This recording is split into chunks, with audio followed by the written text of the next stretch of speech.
please. You don't have to say please. I'm married. I follow orders. Tonight, we'll be hearing from the President about his vision for a safe, strong, and proud America. And in the People's House, we share his goal, and we've been doing our part, from eliminating Obama-era regulations to the Tax Cuts and Jobs Act, creating jobs, repealing Obamacare's individual mandate. This past year has been about putting power back in the hands of hardworking men and women in this country. And when I was home last week, I heard the excitement and the energy from so many, whether they were young families, small business owners, job creators. They're very optimistic about the future. And they feel like an even stronger economy is on the horizon because of tax reform. And that's part of why I'm so excited to be listening to the President tonight during his first State of the Union address about how we can build on these reforms so that all Americans and their families have an opportunity for a better life. Or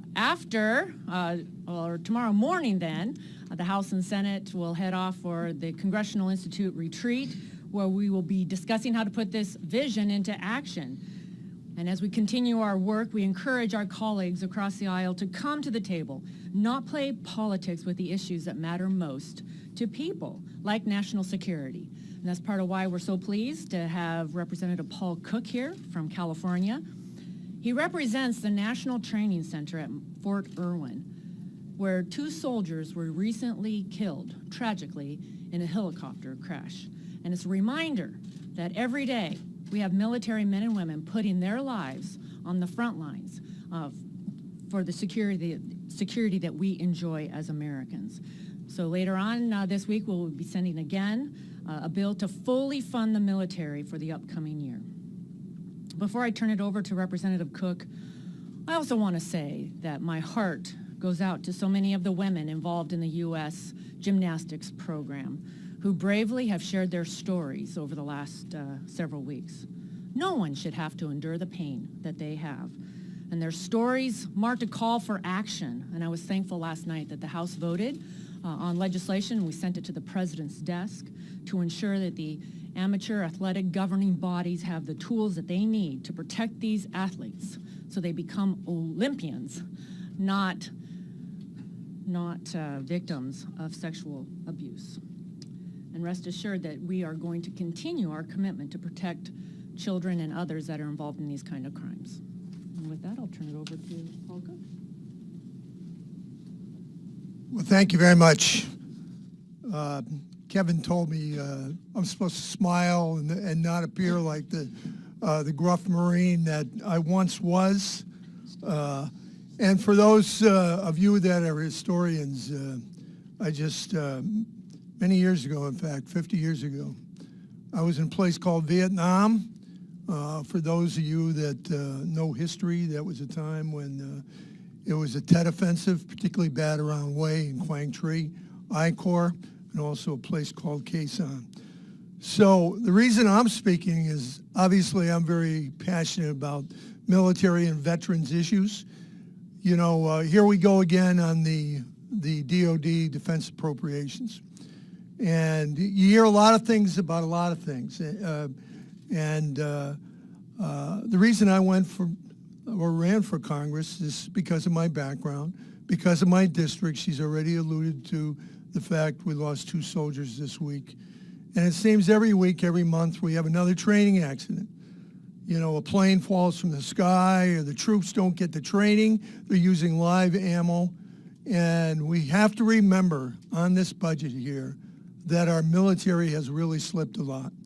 We have less troops, we have less airplanes, we have less ships because of the budget process.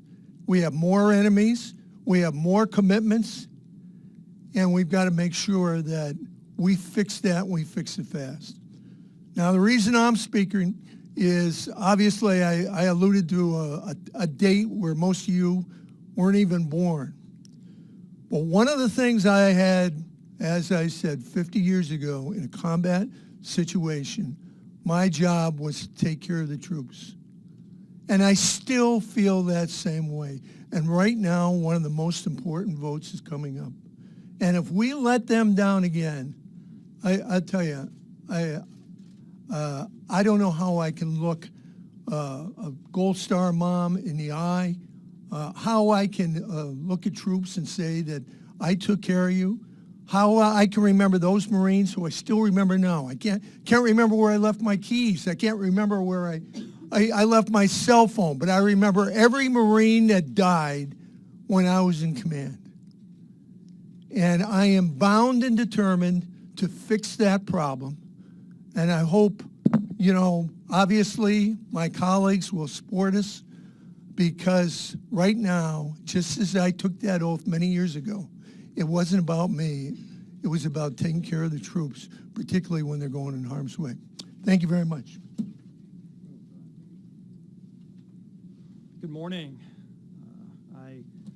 I really appreciate Paul Cook's passion and his dedication to making sure our men and women in uniform get the tools that they need to not only defend our country and our freedoms, but also to make sure that they're safe in carrying out those duties.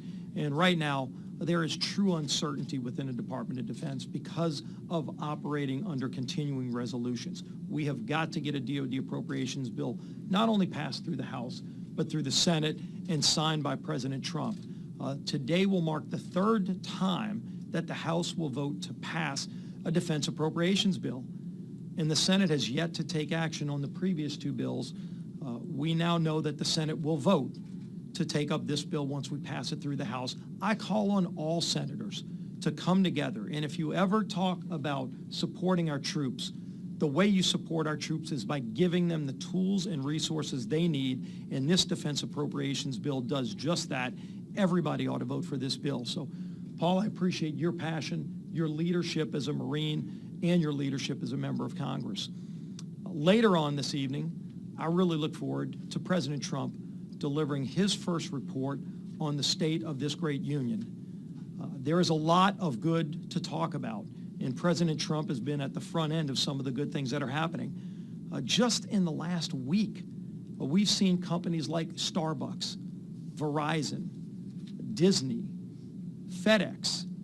Just yesterday, Exxon announced $50 billion of new investment into this economy in the workforce of America because of the Tax Cuts and Jobs Act that we passed.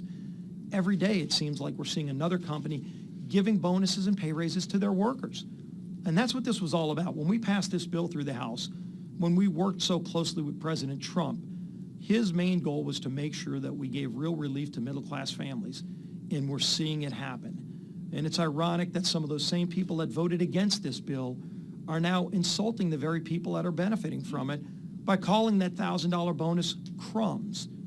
Well, let me tell you, I actually worked at Home Depot, worked my way through college at Home Depot, and they just gave bonuses and pay raises to their employees last week. That $1,000 would have meant a lot to me when I was a struggling student. And I'll tell you, it's going to mean a lot to those workers at Home Depot who are going to get that $1,000 because it could mean an extra rent payment that they might not have. Could mean an extra ability to take more care of their kids and put a college fund together. So when you see these bonuses and pay raises continue to happen every day in every small business across the country and every large business that we know well, President Trump was at the forefront of making that happen. And I think when you hear what he says tonight, it's going to be a continued vision about how we can turn this country around, make this economy great, and make America great again. And it's going to be, I think, a real rousing reception he gets in this House this evening. First, it's nice to have Steve back again. Before I begin, I want to thank Paul Cook. For every American that's sitting at home, a little comfortable, 50 years ago, he and thousands of other Americans were not. He's a humble man, but he risked his life many times. He's been wounded, but you still see the passion of why he serves. His district itself, one of the training grounds for the men and women before they go into theater, is where it's at.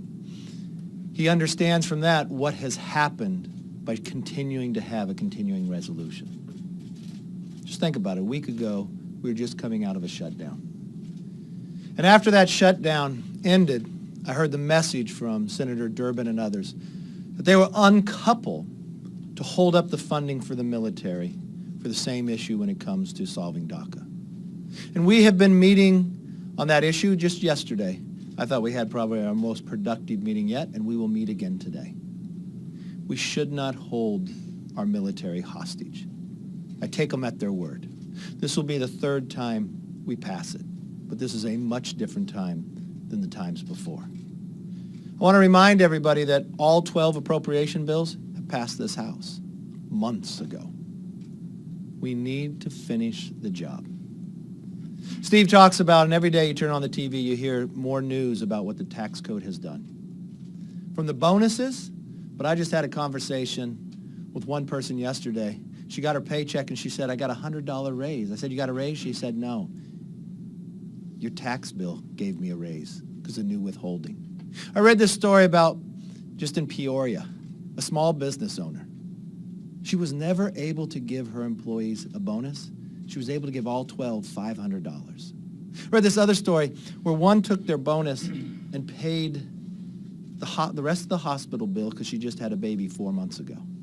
Well, what about the 1.2 million employees in Walmart that now have a longer maternity leave or a higher salary? Or what about, as we go through this cold weather, the energy bills being lowered? This is going much further than anybody ever thought. This is the beginning of America's comeback, and I think tonight you'll hear the platform and the strategy to finish the job. I was able to join the president at the World Economic Forum. And maybe the news doesn't always play it the way I saw it inside the room. Many times I was in meetings where there were other leaders around the world. It was their presidents and their prime minister. You know what the number one topic? They said America's back doing bold ideas. It's not just America's doing it. They said they had to change their behavior. Almost every single country talked about now doing tax reform.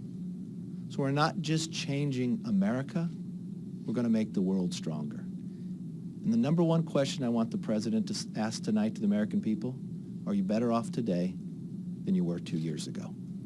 Because I think that answer can be very strong to probably put partisanship aside and have other people start working with us so we can solve the other problems that are before us. Well, as was mentioned, the House is going to vote on, again, a very important piece of legislation. This is the Department of Defense funding that equips our service members with the resources they need to protect our country and the threats that it faces. This is not the first time the House has voted on this bill. This is not the second time the House has voted on this bill. This is the third time the House has voted to fund our military. You heard it from Paul Cook straight. Why is this the third time that the House will have voted to fund our military? Because the Senate Democrats continue to hold that funding hostage. They threaten to filibuster this legislation, which makes it impossible for the Senate to pass and for the President to sign it into law. Senate Democrats are playing politics with defense spending that is so vital to our national security needs. So we just don't see this as irresponsible. It's dangerous. You do have training accidents happening more and more these days. We had more people die in training accidents last year than died in combat last year. So these CRs, the reason we're having all of these CRs is because of these filibusters of these vital appropriation bills. So as we saw last week in Paul's district, the consequences are very real. Our men and women in uniform, they depend upon these resources to keep themselves safe and to keep us safe. So I urge the Senate Democrats to do the right thing. Drop the filibuster, process the legislation. We want to find a DACA solution. We will find a DACA solution, so don't hold up our military funding hostage for this. Let's move forward. On a positive note, I'm excited to hear President Trump's State of the Union address tonight. And honestly, the State of the Union is looking up. It's really encouraging to be able to come and hear an upbeat tone at a State of the Union. This will be my 20th of these that I've sat in, and I've got to tell you, to be able to hear a State of the Union as bright as it is right now is something that's very encouraging. Wages are rising, economic confidence is coming back to America. Tax reform is now the law of the land, and it is playing a huge role in this transformation.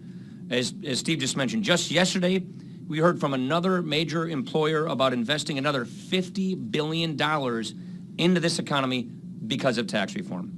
Just a couple of weeks from now, 90% of American workers, 90% of American wage earners are going to see their paychecks get bigger as the IRS new withholding tables are put into effect in February. This is a big deal. Look, Jana and I were working the concession stand at our parish on Sunday for our kids' basketball games. And a friend of mine who works at the Home Depot in Janesville could not wait to come up and tell me about the bonus that he had gotten, about the wage increase that he had gotten, what it's going to do for his life. You know, wherever you go, you have people coming up to you saying, you know, this is a new car payment for me. This is working. And what those of us who've worked on this issue for so many years thought and suspected was, if we do tax reform in America the right way, it will unlock a lot of economic potential. It is unlocking so much more economic potential than we even imagined. So we're very excited. Economic confidence in America is at a 17-year high, while unemployment in America is at a 17-year low. These are good things. This is a big deal for Americans across the country. We've got a lot more work to do, and I'm looking forward to President Trump's speech tonight to find the way forward and get more done for the American people in 2018. Questions? Manu. Mr. Speaker, regarding the Nunes memo, why is it okay for Republicans in the House to release a Republican memo and not at the same time as a Democratic memo to give the American public a full picture, or at least both sides of the argument relying this underlying intelligence? Manu, what's okay is to follow the process as the process is laid out, and that's precisely what is happening. I would remind you that the Democrats tried blocking the rest of the members of Congress from even having access to the memo that the majority wrote. Yesterday, the majority voted to provide access to the Democrats' memo. The process is this. It's an 11G process. You've all probably reported on it, which is a memo gets released to the broader members. They read it. Then you go and scrub to make sure that no sources and methods are being compromised, and then you go through the process of releasing it. The majority's memo already went through that process. That process is underway. This memo that we just got popped on us yesterday is now going through that process. And I would just tell you, unlike the Democrats on the Intelligence Committee who voted to deny access to this memo to the broader members, Republicans supported doing so. And so now, yeah, Devin actually made the motion. So now it will go through that 11G process just like this other memo did. And let me just say a few things. What's that? Yeah, as Kevin was mentioning, the chairman went to the FBI to go through the memo to make sure that we were protecting any sources and methods, and we are confident that we are. None of that work has been done on this new memo that no one has yet read, but the Republicans voted to allow the rest of the members to read it so that it can go through that process. You've asked enough. Why not ask the Republicans to wait and release their bill at the same time as Democrats release theirs to Look, kind of overcome? we're going to go through the process as the process is laid out, and it's ironic that the majority voted to actually give access to this memos while the minority voted to deny that access. So I think the irony is a little rich here these days. Casey. Mr. Speaker, based on what you've learned from this memo, do you believe that the FBI and the DOJ use their power in a partisan way? Yeah, let me make 4 points here. I think there are, as we think about all of this, I actually wrote some of this down. First, there are legitimate questions about whether an American's civil liberties were violated by the FISA process. We are the legislative branch of government. It is our job to conduct oversight on behalf of the American people of the executive branch in case any powers were abused and civil liberties were abused by the executive branch. So there's a very legitimate issue here as to whether or not an American's civil liberties were violated in the FISA process. That's point number one. Point number two. This is a completely separate matter from Bob Mueller's investigation, and his investigation should be allowed to take its course. Point number three, there may have been malfeasance by people at the FBI. And let me finish my points. There may have been malfeasance at the FBI by certain individuals. So it is our job in conducting transparent oversight of the executive branch to get to the bottom of that. Sunshine is the best disinfectant. And so what we want is all of this information to come out so that transparency can reign supreme and accountability can occur. There's a fourth point I want to make, and that is the institution of the DOJ, of the FBI, is a very important institution for American life. It's a very important institution for keeping the rule of law intact. The men and women, the vast number of the men and women over at DOJ, over at FBI, are professionals doing their jobs and doing their jobs well. The people over in the field office in Milwaukee, at the FBI office, are helping keeping heroin and opioids out of our schools. So we want the people of the FBI to know that we respect their job, we respect who they are and what they do, and all the more reason why we need to have transparency and accountability to hold people accountable if they violated the rules, if they acted in a wrong, improper way. And that is what we're doing here. All the other conclusions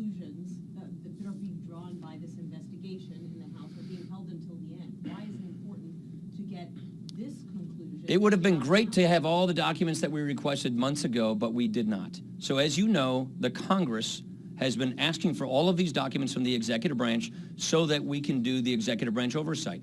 It's the Inspector General who just told us a couple of days ago they all of a sudden found the 5,000 text messages that were lost. So it would be nice if all of this information that Congress had requested would have been delivered when we asked for this stuff last August. So we had not been getting the information until fairly recently. That is why this is taking so long. Last question. Long. There's been some reporting that the president wants to fire Deputy AG Rod Rosenstein. Do you think that would be a wise decision? I think Rod Rosenstein's doing a fine job. I have no reason to see why he should do that. Rod Rosenstein was hired after this last election. I think the people at the FBI, at the DOJ, need to clean their own house if there are problems in their own house, and I think that's really important. And just, he came in after this last election. Are we going to see action